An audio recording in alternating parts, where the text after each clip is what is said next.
one of the first engineers, astronomers, and statesmen of Egypt.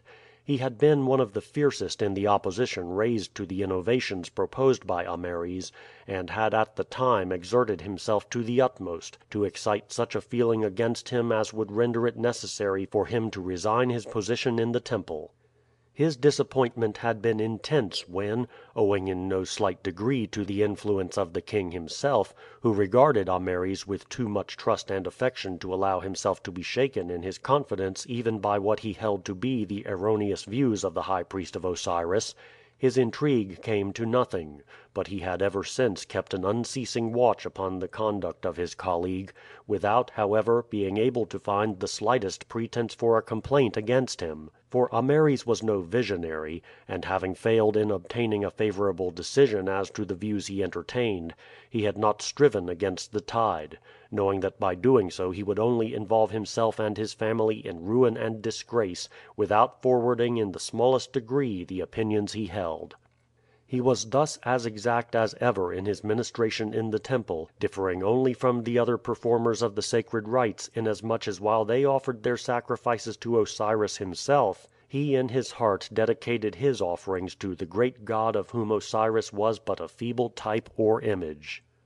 A certain amount of intimacy was kept up between the two families. Although there was no more liking between the wives of the two priests than between their husbands, they were of similar dispositions. Both were fond of show and gaiety, both were ambitious, and although in society both exhibited to perfection the somewhat gentle and indolent manner which was considered to mark high breeding among the women of Egypt, the slaves of both knew to their cost that in their own homes their bearing was very different. In their entertainments and feasts there was constant rivalry between them, although the wife of the high priest considered it nothing short of insolence that the wife of one inferior to her husband's rank should venture to compete with her, while upon the other hand the little airs of calm superiority her rival assumed when visiting her excited the deepest indignation and bitterness in the heart of the wife of Ptylus. She too was aware of the enmity that her husband bore to Ameres, and did her best to second him by shaking her head and affecting an air of mystery whenever his name was mentioned, leaving her friends to suppose that did she choose she could tell terrible tales to his disadvantage. Ameres on his part had never alluded at home either to his views concerning religion or to his difference of opinion with his colleagues. There was but little in common between him and his wife. He allowed her liberty to do as she chose, to give frequent entertainments to her female friends, and to spend money as she liked so long as his own mode of life was not interfered with. He kept in his own hands, too, the regulation of the studies of Chebron and Mysa. One day when he was in his study his wife entered. He looked up with an expression of remonstrance, for it was an understood thing that when occupied with his books he was on no account to be disturbed except upon business of importance.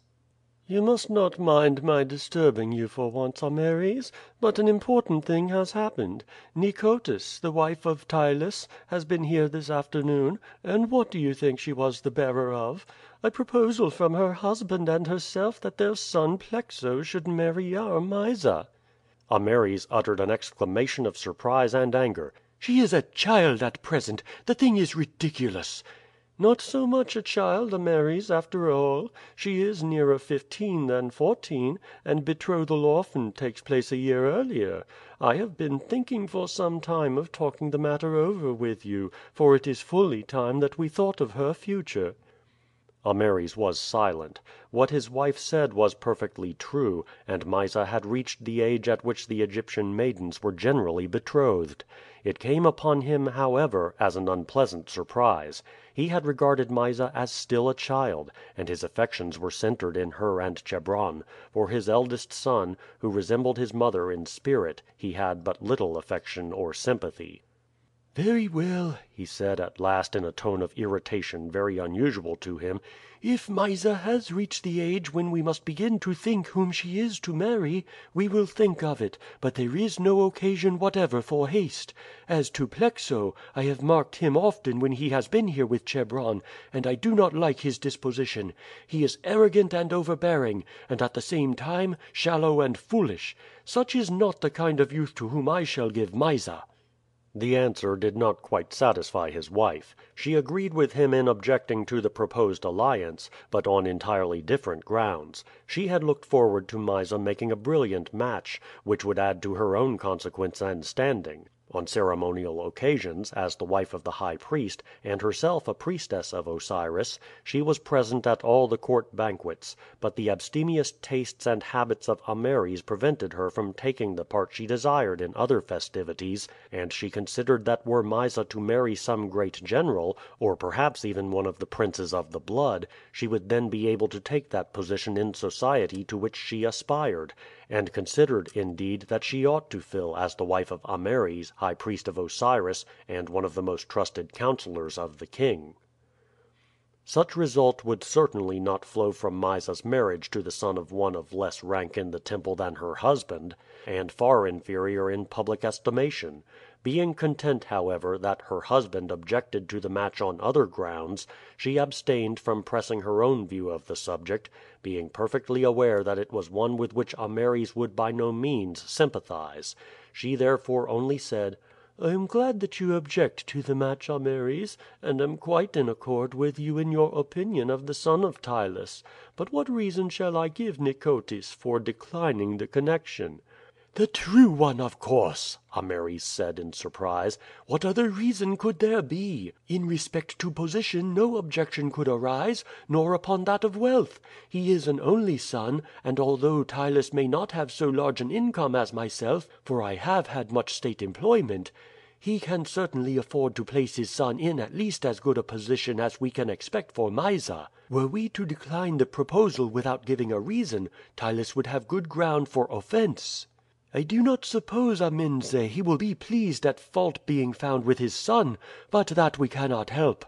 Parents cannot expect others to see their offspring with the same eyes that they do. I should certainly feel no offense were I to propose for a wife for Chebron to receive as an answer that he lacked some of the virtues the parents required in a husband for their daughter. I might consider that Chebron had those virtues, but if they thought otherwise, why should I be offended?"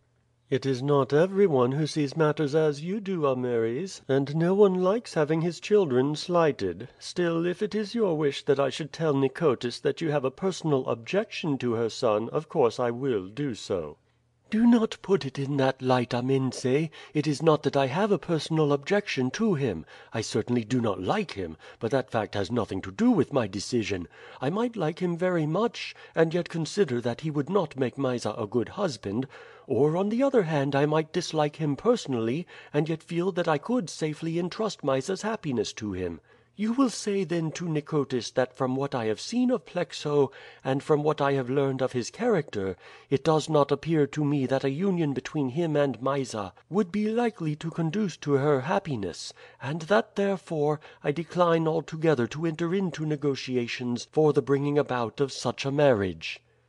Amense was well pleased, for she felt that this message, given in her husband's name, would be a great rebuff for her rival, and would far more than counterbalance the many triumphs she had gained over her by the recital of the number of banquets and entertainments in which she had taken part. Had Amense been present when Nicotis informed Ptylus of the refusal of their proposal for the hand of Mysa, she might have felt that even the satisfaction of mortifying a rival may be dearly purchased. "You know the woman, Ptylus, and can picture to yourself the air of insolence with which she declined our proposal. I wished at the moment we had been peasants' wives instead of ladies of quality. I would have given her cause to regret her insolence for a long time. As it was as much as I could do to restrain myself, and to smile and say that perhaps after all the young people were not as well suited for each other as could be wished, and that we had only yielded to the wishes of Plexo, having in our mind another alliance which would in every respect be more advantageous. Of course she replied that she was glad to hear it, but she could not but know that I was lying, for the lotus flower I was holding in my hand trembled with the rage that devoured me." "And it was, as you say, against Plexo personally that the objection was made?" Ptylus said gloomily. So she seemed to say. Of course she would not tell me that she had set her mind on her daughter marrying one of the royal princes, though it is like enough that such is her thought, for the woman is pushing and ambitious enough for anything. She only said, in a formal sort of way, that while the alliance between the two families would naturally be most agreeable to them, her husband was of opinion that the dispositions of the young people were wholly dissimilar, and that he feared such a union would not be